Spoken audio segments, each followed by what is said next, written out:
जिस तरह से राहुल गांधी और तेजस्वी यादव बचपना हरकत कर रहे हैं, प्रशांत किशोर जज बना हुआ है, इसको होश में रहना चाहिए। और मेरे फेर में जो ना पड़ेगा ना तो नीचे से ऊपर उधार देंगे। बोल रहे हैं कि बीजेपी के हमारा हमारे हम खुद अध्यक्ष पर आज के बाद बोल लिया सब बोल लिया, आगे अगर मेरे अध्यक्ष के खिलाफ बोलेगा तो इनका हम छठी के दिन याद दिला देंगे। नमस्कार दर्शकों, पूर्व केंद्रीय मंत्री नागवानी जी हमारे साथ है, इनका स्वागत करेंगे। नागवानी सर, बहुत स्वागत है। क्यों स्वागत करेंगे? क्योंकि आज आपने पार्टी में कुछ नया बदलाव किया, बिहार की राजनीतिक में एक नया चीज देखने को मिला, तो स्वागत तो हम लोग मिलते हैं तो पहले करते हैं सर। और सबसे पहले बात है कि दर्शकों थोड़ा गौर से देखिएगा कि ये भगवा कलर का टी शर्ट और ये स्कार्फ जिसपे कमल का छाप बना हुआ है। नागवानी जी, एक सवाल सुलगता हुआ सवाल सबके मन में है कि जिस तरीके से बीजेपी को मनुवादी तथाकथित फॉरवर्डों की पार्टी तथा भेदभाव करने वाली पार्टी, मुसलमानों के साथ सौतेला व्यवहार करने वाली की पार्टी, वैसे पार्टी में आज आप क्यों सिलेक्शन किया जाना?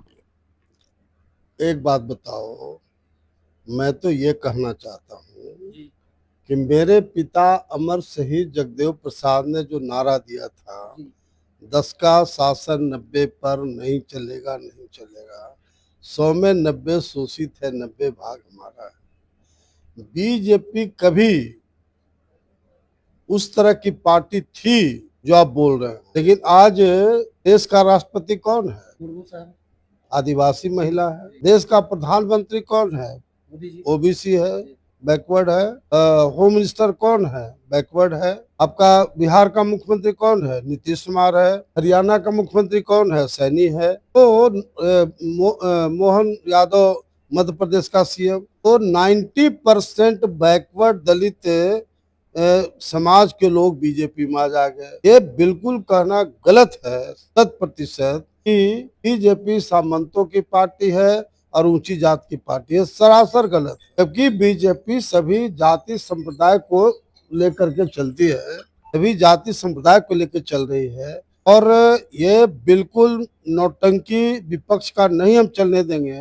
बीजेपी सवर्ण की पार्टी है और फॉरवर्ड की पार्टी है और सामंतों की पार्टी है, उनको ईंट का जवाब पत्थर से देंगे। लेकिन तेजस्वी यादव तो घूम घूम के राहुल जी के साथ एसआईआर के मुद्दे पे घेर रहे हैं, जबकि एक भी अपील, जैसा कि इलेक्शन कमीशन ने बोला है, एक भी अपील अभी तक विपक्षी पार्टियों ने दायर नहीं किया।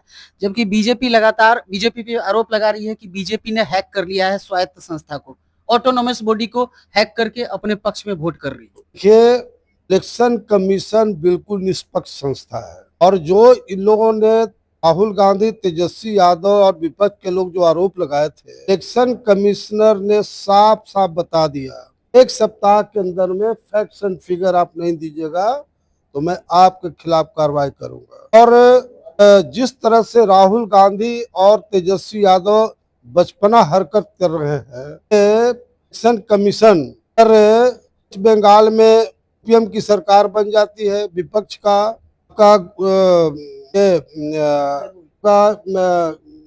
कर्नाटका में विपक्ष की सरकार बन जाती है, आपका उत्तराखंड में विपक्ष की सरकार बन जाती है।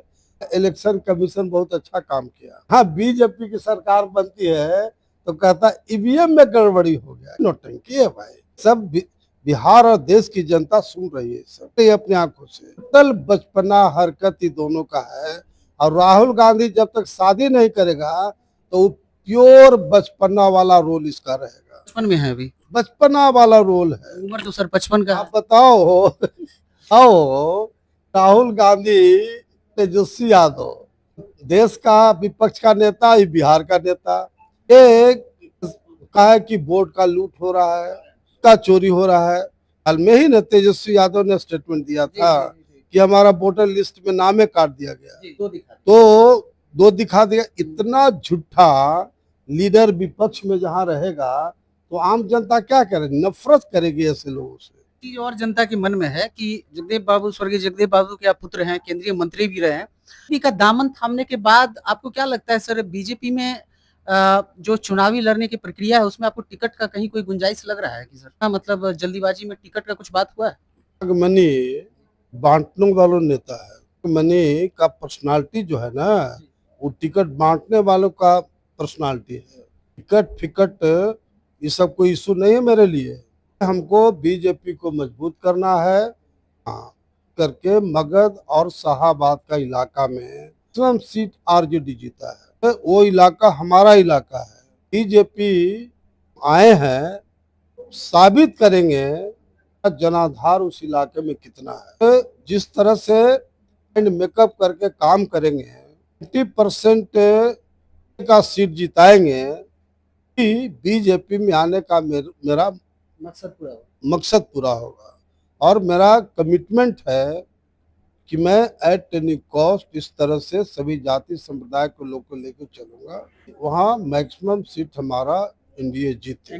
लेकिन सर एक बात बताइए, ये कंट्रोवर्शियल बात आपने बताया कि ठीक है, सब बीजेपी सबों की पार्टी है, देश में ओबीसी और पिछड़े जो हैं वो बड़े बड़े संस्था में और जो पार्टी पॉलिटिक्स में है, देश का कमान संभाल रहे हैं। लेकिन एक चीज है ना सर कि मुसलमानों का जो एक विश्वास होता है वो बीजेपी कहीं ना कहीं हासिल करने में अभी भी उस तरीके से सक्षमता हासिल नहीं कर पाई है। ये बात मानते हैं कि नहीं सर? देखिए, हर पार्टी का वोट लेने का एक अलग स्ट्रेटजी बनाता है।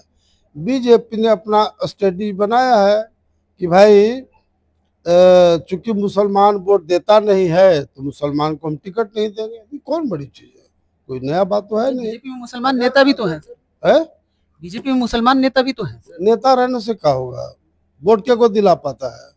अगर वोट देना शुरू करे तो अगर हम लोग चुनाव लड़ेंगे, 17 से बीजेपी से मैं चुनाव लड़ा था, 90% मुसलमानों ने कमल छाप पर वोट दिया। अटल बिहारी वाजपेयी जी को 50-60% मुसलमान वोट करते थे। तो डिपेंड करता अपना पर्सनालिटी पर, फेस पर। आपका मुसलमान का सपोर्ट सर मिलेगा पूरा? बिल्कुल 90% का तो गारंटी मेरा है। ये गारंटी है आपके चेहरे पे? बिल्कुल। ठीक है सर, जाते जाते दर्शकों को क्या बोलिएगा कि इस बार का जो चुनाव हो रहा है, चूंकि चुनाव में प्रशांत किशोर जी जहां एक और पहले राजनीतिक रणनीतिकार रहे हैं, लेकिन अब वो जब खुद की पार्टी बना चुके हैं और क्षेत्र का भ्रमण कर रहे हैं, लोग वो कह रहे हैं कि 30-40 साल से जो ये पार्टी बपौती संपत्ति समझ के राज कर रही है और विकास के नाम पे 0 बटा सन्नाटा वो बोलते हैं। तो इस बार कैसा रहेगा सर, मतलब चुनावी समीकरण थोड़ा मिक्सअप रहेगा सर बीजेपी के लिए या महागठबंधन के लिए? दोनों के लिए रास्ता बहुत ज्यादा आसान नहीं होने वाला है। नहीं, कुछ नहीं है। अरे आप देखे कि पटना गांधी मैदान में जन स्वराज का रैली हुआ, 2 लाख कुर्सी लगाया था और दावा किया था कि 8 लाख आदमी जुटेगा मेरा, और 2-2.5 हजार जुटते जुटते फ्लॉप हो गया। 100% उनका रैली फ्लॉप हो गया। उसी दिन बिहार की जनता में मैसेज चला गया कि बंडबरू टाइप का ही नेता है, कोई इसका वजूद बिहार में नहीं है। जन स्वराज में पहले ज्वाइन किए थे आनंद मिश्रा, आईपीएस आनंद मिश्रा, वो भी आज आपके साथ बीजेपी के प्रदेश कार्यालय में शिरकत कर रहे थे। कोई भी प्रभावशाली आदमी, कोई भी जो सुटेबल लीडर है, वो प्रशांत किशोर के साथ क्यों रह गया? अपने अलावा किसी को बोलने तक नहीं देता है। अब बताओ तो जरा, उस पार्टी का अध्यक्ष है मनोज भारती, आज तक एगो स्टेटमेंट नहीं दिया है। कैसा पार्टी भाई बताओ है? एक स्टेटमेंट सुने हैं बिहार की जनता? तो देवेंद्र यादव, ऐसे लोग, बहुत अच्छे अच्छे लोग उसमें गए, लेकिन सब लोग त्रस्त होकर के इस पार्टी को छोड़ दिया। पिछले दिनों हज भवन में सर मुसलमानों के साथ बड़ा गहमा गहमी के साथ वो एक मीटिंग भी किए थे। तकरीबन मुझे लगता है कि प्रशांत वहां पे 40 मिनट तक भाषण देते रहे और बोले कि मुसलमानों के लिए सबसे बढ़िया विकल्प जन स्वराज बन के उभरेगी। बोली थी कि अल्लाह के अलावा मुसलमान किसी से डरता भी नहीं है। मुसलमान का मांस के दिमाग में चला गया है, ये कहीं का नहीं है, मैं बता रहा हूँ। मुसलमानों के दिलो दिमाग में चला गया कि बीजेपी का एजेंट है, तो मुसलमानों को वोट नहीं देगा। सुन लीजिए बात, है ना। और जो सो कॉल्ड हिंदू में बातें हैं कि तो खाली मुसलमान का बात करता है, तब हिंदू वोट नहीं देगा। तो दोनों तरफ से जिसे पैर छितराता है ना, दो नाव पे सवारी कर रहे हैं, 2 नाव पर सवारी कर रहा है, तो न इधर का रहेगा न उधर का रहेगा। इनका सब जगह जमानत जब्त होगा। सब जगह जमानत है। बिल्कुल। बोल रहे हैं कि पूरा मतलब इस बार जनसुराज ही तीसरा विपक्ष बनेगा, विकल्प बन के उभर रहा है, तो क्योंकि बीजेपी के बड़े बड़े तीस- नेताओं के बारे में पोल खोल रहे हैं, जैसे प्रदेश अध्यक्ष के बारे में अभी बोले कि साहू जी के मर्डर केस में उनका हाथ है, प्लस उन्होंने एक माइनॉरिटी सिख का कॉलेज हड़प लिया। ना ये कोई जज है क्या? प्रशांत किशोर जज बना हुआ है? इसको होश में रहना चाहिए। और मेरे फेर में जो ना पड़ेगा ना तो नीचे से ऊपर उधार देंगे। बोल रहे हैं कि बीजेपी के हमारा हम अध्यक्ष पर आज के बाद बोल लिया सब बोल लिया। आगे अगर मेरे अध्यक्ष के खिलाफ बोलेगा तो इनका हम छठी के दिन याद दिला देंगे। अब आप आ गए हैं तो अब नहीं बोलने देंगे? नहीं बोलने देंगे।